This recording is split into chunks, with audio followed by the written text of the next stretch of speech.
If you're struggling to put people at the center of your cybersecurity strategy, these industry leaders can help.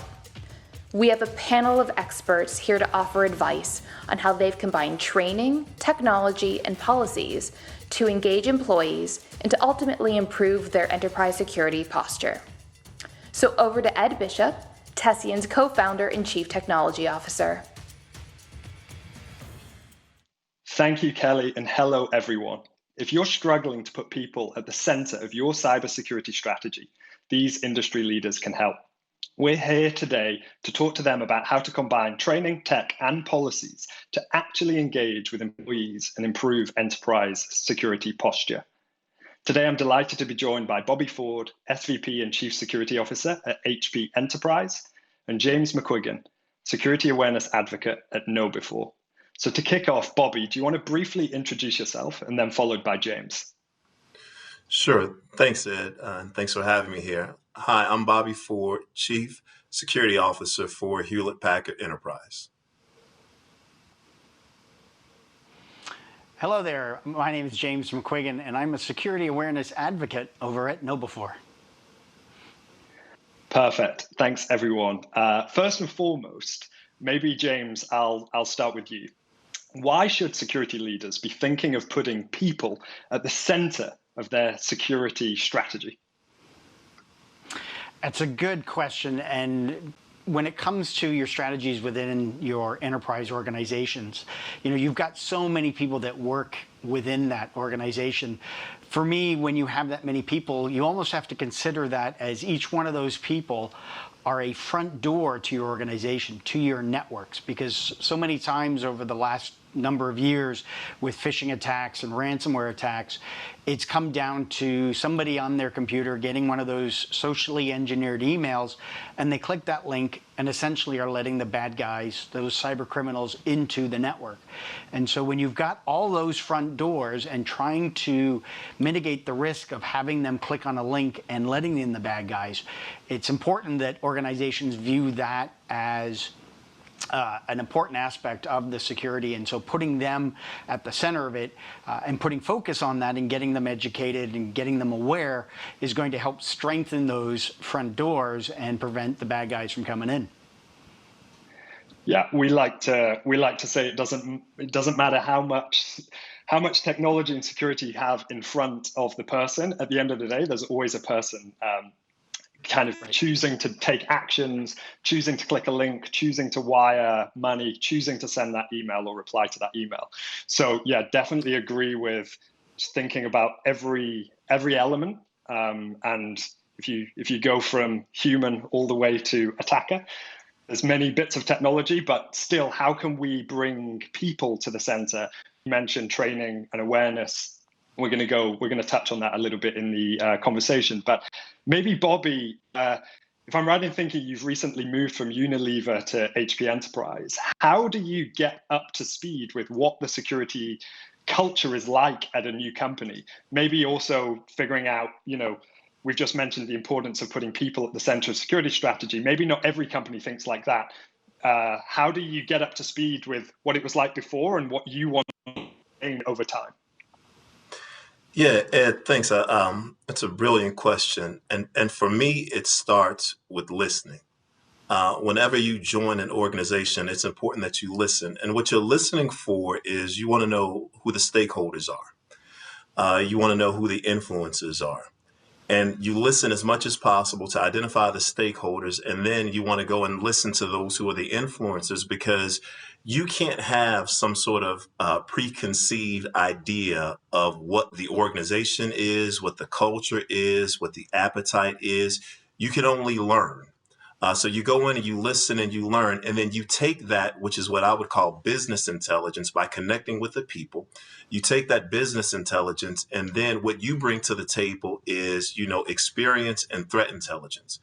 And I always say that that's where a good cybersecurity strategy happens. It's at the intersection of experience, threat intelligence, and business intelligence.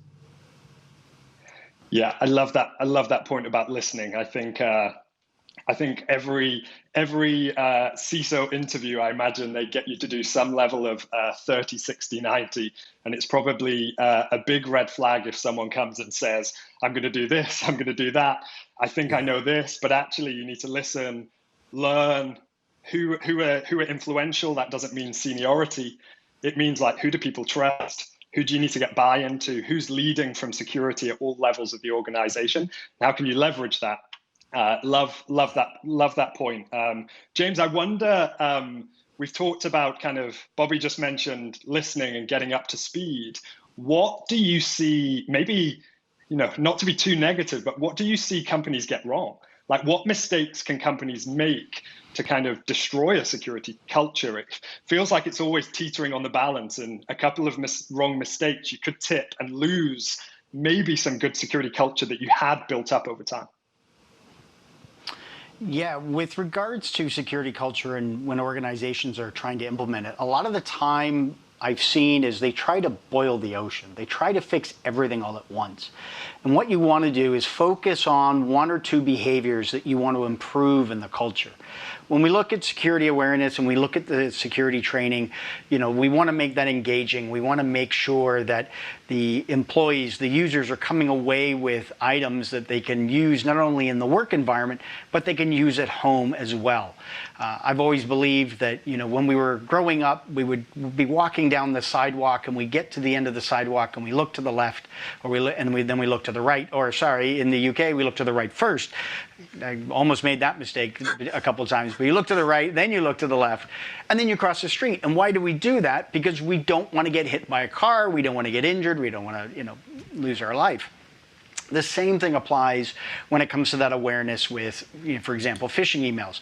We have to have that understanding and that wherefore that, when we get one of those emails that come into our inbox, that we check the link, that we ask ourselves a couple questions rather than just react to it, read that, oh my gosh, the organization is changing our benefits, I'm going to click the link and see what that is. No, you go through a step process to make sure that it's a real link or it's a phishing link, and then taking the action about it.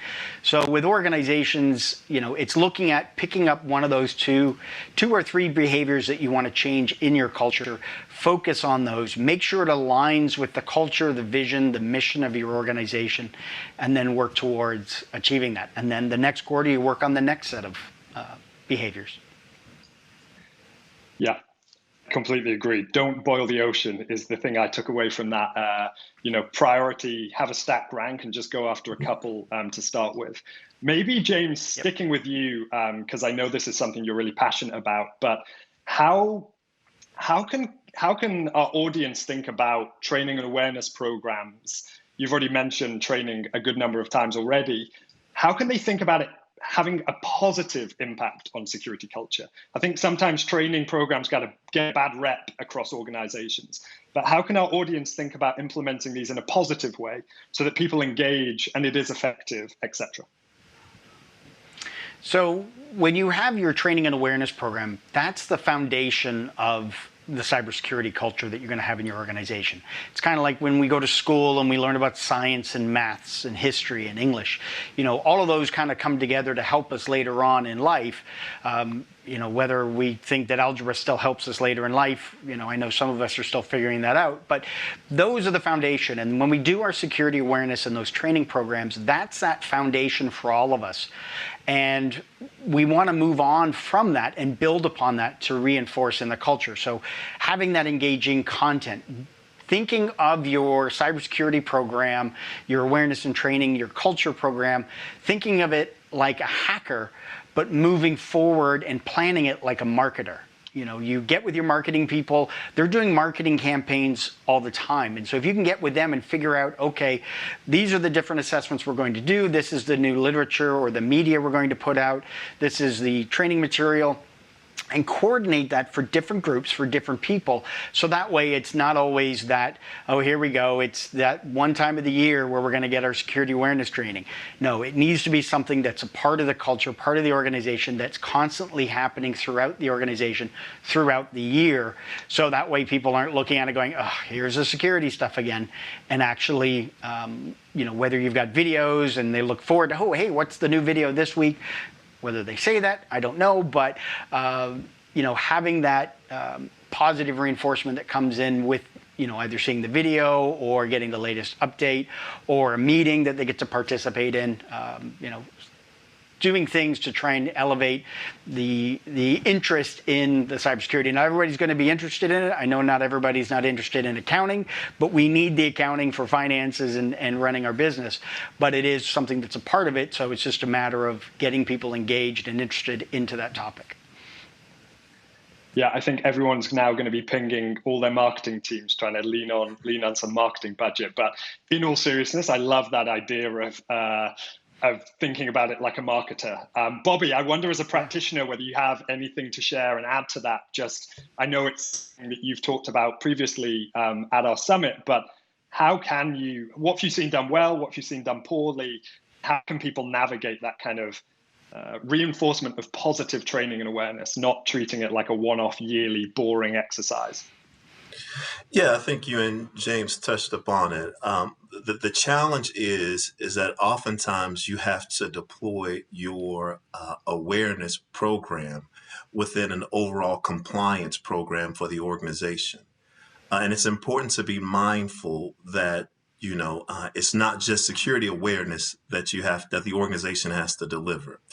So when you look at the larger picture, there are various types of awareness programs that are being deployed, various types of education programs, various types of compliance programs. So the trick, right, the way you crack the nut is figure out how can I put a little piece of cyber within all of these various awareness programs that go out, so that, like you said, it's not just a one-off. Then it's how can I create a platform? How can I create some site? How can I create material that I'm not just pushing out, but that the organization is hungry to come and pull from? How can I create a wiki page, or how can I create a SharePoint site? How can I create whatever the platform is that your organization uses to collaborate? How can I create a site that's so enticing and so appealing that even when it's not once a year, that everyone recognizes that it's the go-to site for all things cyber, that it's the go-to site for all things awareness? Because experience has taught me that when you create a platform or when you create a site that's filled with information, that it's not just about that one-off and that once a year, but that individuals will go there on a repeated and a regular basis in order to consume information. Yeah, I love that idea of, it's kind of like a high leverage investment, right? Like you invest in one area, make it super high quality, make it really engaging, and that can be just used over and over again. New joiners, people who've been here a long time. Maybe Bobby, just staying on that tact. So your team put in this investment of, let's say, the site, this one-stop shop. Whose responsibility is it within the organization to make sure that people visit it? Like, is that just the job of security, or does it need to be business-wide? All leaders need to be encouraging people with engagement and checking and challenging. Should we be talking about security in one-to-ones with our employees? Should it be part of a, your performance review? How well have you engaged with, how far do we take this?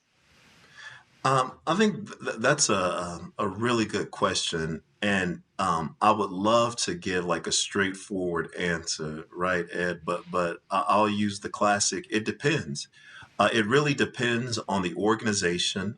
It depends on the industry that the organization is in. It depends on the culture It depends on the culture of the organization.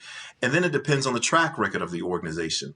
Listen, you have some organizations that are fantastic, that are phenomenal at security awareness, right? And they're phenomenal. They have cultures that are hungry for security awareness. They have cultures that constantly want to learn more about cyber. And then you have others who could really care less. And so what you have to do is you have to assess the overall culture and then develop a strategy, right, that's commensurate with the culture that you've encountered. And the reason why I put it like that, Ed, is because I would hate to give hey, you need to make sure that you put it in everyone's performance review. You need to make sure that you put it in an end of year review. And then you have some CISO who's out there who already has a culture where they're doing phenomenal at security awareness. And they come in with this sort of draconian approach when that may not necessarily be what that organization needs. So it really depends on where you are and where the organization is. Yeah, fantastic answer.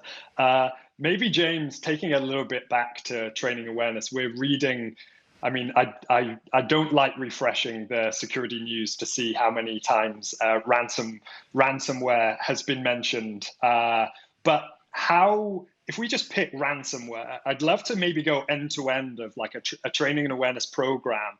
How can something quite far away, detached from ransomware, actually improve people's awareness about the risk that's out there? We know the risk that's out there, but how do we get it to that intern in marketing and sales that resonates and they take a moment and they think about it? I just like using the example of like a security threat. Let's pick ransomware, but it'd be interesting for you to go like end to end and just think about how a security program can get there to actually change the awareness of that, intern who's maybe not heard ransomware before. Yeah, when you've got people that are coming into your organization, or even people that have been in your organization for many, many years, and they're not familiar with the cybersecurity terms and concepts, and they're not hearing what's going on, whether it's an oil company that's been hit with ransomware, or airline companies, or headphone makers. A lot of the time when they're so disconnected from it, they don't have that awareness. And so when we bring that awareness to them, when we start talking about, hey, this is a threat to our organization, and you have that ability to help stop that threat. But and Bobby was talking about it as well with regards to that knowledge gap. Just because they're aware of something doesn't mean that they care. And that is certainly one of the challenges within a security awareness program, is how do you get them to care? Some of that's going to come through on technology. Some of that is going to come through on processes. You have that awareness. You're going to take this awareness training. If you may or may not understand the reason why you're taking it. Here is why you want to be taking this training program, because of all the risks that are out there. We need to make sure that you know how to protect the organization. And if you see something, that you have an ability to say something. And so the technology comes in to have that, for example, like a phishing button within your email client that can send it to IT to say, hey, look, I spotted this phishing email, and I'm letting you know about it, so either it's real or it's fake, or you can take the necessary actions to correct that. That communication, going back to the IT or your InfoSec department, and they discover that this is a real phishing email, can then come with a reward. Everybody loves company swag. Well, I know I do. But, whether a company swag or a $20, 20-pound gift card, to Starbucks or to someplace, some type of reward. As human beings, we like to be noticed, or most of us do. We like to be noticed and get that pat on the back or that recognition. And so if you have that intern and they go through the training and you say, now look, if you spot a phishing email, you want to click on this button and let IT know. And if it turns out to be something, hey, there might be a reward. And so people appreciate those kind of rewards, and rather the carrot versus the stick concept. And then that way, that kind of helps drive that security culture, and people are going, hey, where'd you get the cool, Yeti cup? Oh, I got it because I spot a fish. You spotted a fish, the conversation starts, and it starts spreading like wildfire. I have a colleague who is a CISO in a law firm, and he does something very, very similar, but ironically, he also has a top 10 board of who are the people that catch the most fishes in the organization. And it's not the $25 gift card to Starbucks that they like. It's seeing their name on the list, at the top of the list, that has them stating that the most fishes. That is what drives human behavior, and that little bit of competition, but also that recognition as well can go a long way to getting either somebody that's an intern or somebody that's been there for 30 years to take that interest within the organization. Yeah, it's all about getting people to care. That's it. I really think that is 90% of the battle. And yeah, loving all of the innovation around gamification, rewards. It feels like we're just scratching the surface of kind of where this can go. So, okay, right. Let's move on to the next section. We started with culture, then we moved on to training and awareness. And Bobby, and maybe this question for you, and this is around just technology in general, security technology. Let's be honest, security technology often has quite a bad reputation for disrupting end users, breaking down, sometimes even breaking down the trust between the security and the rest of the business. Why is it so important to think about implementing security policies that and technology that gets out of the way and lets people do their job versus the opposite, which is just you can't do your job because you're just seeing alerts, you're scared, you don't want to click anything. How can technology empower people to do their best work, but also help protect people? I don't know if you've kind of got any thoughts on that piece. Yeah, I do have some thoughts on it, and what I'll do, Ed, is I'll share a story that I've shared before. That at least for me, when I think about security and I think about solutions, it's the illustration that I use. So when my daughter was first learning how to walk, it was scary for me as a parent. And the reason why it was scary for me as a parent is because she would stumble and she would fall and she would hurt herself. But I recognized that that's part of the process of learning how to walk. And she had to go through that in order to learn how to walk. So then my responsibility as her father became to make sure that any of the obstacles that were in her way were taken out of the way. If there was anything dangerous in the way, I would remove it so that I could create an environment that was conducive for her learning how to walk. Now, Ed, the trick was doing all of that without her being aware of it. So I was operating around her, moving things out of the way. She wasn't even aware that I was at work doing these things, but she was learning how to walk, and I was creating an environment around her that she wasn't aware that allowed her to be safe. When I think of security, that's the mental model that I use. When we deploy solutions and we deploy technologies, the best solutions and the best technologies are deployed and they're implemented in a way that our users are unaware of them. Because our responsibility is to create this environment that's conducive for them to carry out and to conduct their business. So I think that if you adapt a mental model that's similar to that, that says, hey, I want to make sure that the better the security is, the less aware that they are that it's even deployed, then I think you'll be successful. I think it's a great analogy. I've actually heard you give that analogy before, but I enjoyed hearing it a second time because it really hits home just the importance of letting someone feel safe. But actually, maybe a lot is going on behind the scenes. But like they can just focus on what they're up to. Your daughter can focus on walking, but you're doing the heavy lifting behind the scenes, making sure that she is safe and your staff are safe. I wonder, something that we think a lot about Tessian is sometimes I feel security technology is built for the SOC, right? Your team, the security analysts, are not necessarily built for the end user. And I wonder whether we can, over time, bridge that gap of getting that right balance of, to your point, technology is behind the scenes doing lots, making people safe, but sometimes engaging with that end user, nudging them, telling them, hey, something looks really unusual, but I'm going to empower you to make the final decision. Bobby, I don't know if you've had success in getting that right balance of not doing too much behind the scenes, because sometimes the end users, maybe even the only person who can with that delay. I I do know what this email is. I'm the only person who maybe knows what this email is, and I trust it. Like, how do you get that right balance of empowering people to make security decisions themselves and not doing everything behind the scenes? Yes, so still trying to get there. I'll be honest, but I have this vision, and in this vision, what I'd love to do is I would love to create a feedback loop. And ideally, if someone clicks on a malicious email, or they click on a suspicious fish, or they report an incident, letting them know what the potential impact could have been had they not reported it. I think that would be so amazing to go back to that individual and say, hey, listen, thank you for reporting this link. Had you clicked on this link, this could have potentially happened, right? You could have cost the company, X amount. And then it empowers them. And going back to the point that James made earlier, then when they start having conversations and they start talking about what could have happened had they only clicked on this link, I think that's amazing. And I think that would have an impact. I think that would have an impression. I love that, and we are actually coming up to time, so we're going to have to stop there. But I think that's a great vision to end on.